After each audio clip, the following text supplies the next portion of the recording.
Assalamualaikum warahmatullahi wabarakatuh. Apa kabar anak-anak sekalian? Semoga Allah Subhanahu wa taala senantiasa melindungi kita. Allah berikan kesehatan, kekuatan khususnya untuk beribadah di bulan Ramadan. Anak-anak, kali ini Ustaz akan bercerita tentang kisah Luqman Al-Hakim. Tahukah antum semua siapa Luqman itu? Luqman itu adalah seorang penggembala kambing. Tapi bayangkan, Allah Subhanahu wa taala mengabadikan namanya atau kisahnya di dalam Al-Qur'an.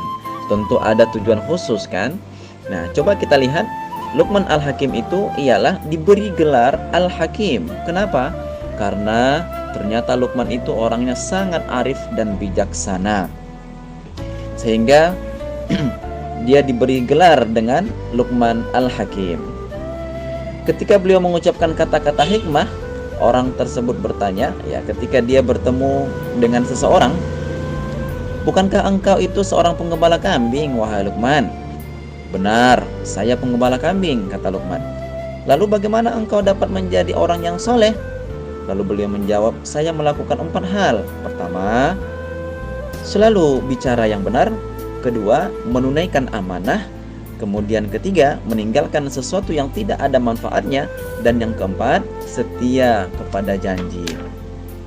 Nah, suatu ketika Luqman Al-Hakim mengajak anaknya berjalan ke pasar. Beliau mengendarai seekor keledai, sementara anaknya berjalan kaki menuntun keledai tersebut. Ketika melewati suatu tempat, ia mendengar pembicaraan orang. "Hei, lihat orang itu, benar-benar tidak memiliki rasa kasih sayang. Anaknya yang kecil dibiarkan berjalan kaki, sedangkan dia bersenang-senang menunggang keledai.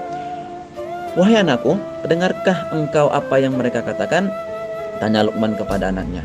"Dengar ayah," jawab anaknya. "Sekarang engkau naiklah ke atas keledai ini, ayah yang menuntunnya ya." Tidak berapa lama kemudian sekelompok orang berkata, "Hei, lihatlah betapa anak yang tidak sopan. Ayahnya disuruh menuntun keledai, sedangkan dia yang masih muda menunggang keledai itu. Sungguh tidak bagus tindakannya ya."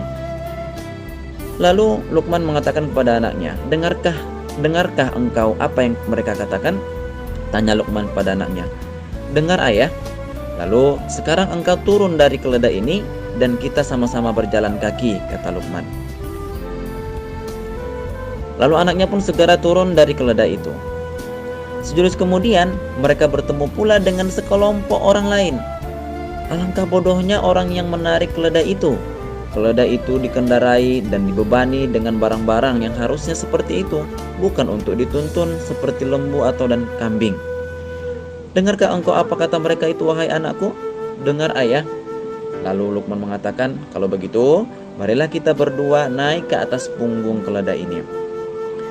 Lalu sekelompok lagi mengatakan, "Lihatlah mereka itu, sungguh tidak bertimbang rasa mereka ya.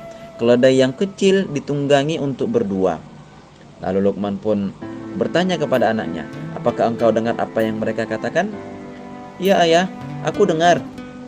"Kalau begitu, marilah kita pikul keledai ini," kata Luqman. Dengan bersusah payah, mereka mengikat keempat-empat kaki keledai itu.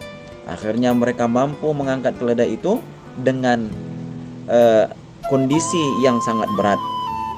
Ketika sejumlah orang melihat mereka berdua memikul seekor keledai, mereka tertawa terbahak-bahak. "Hahaha, lihatlah, mereka memikul keledai." "Dengarkah engkau apa yang mereka katakan itu, wahai anakku?" "Dengar ayah," jawab anaknya lagi. Akhirnya mereka meletakkan keledai itu ke tanah.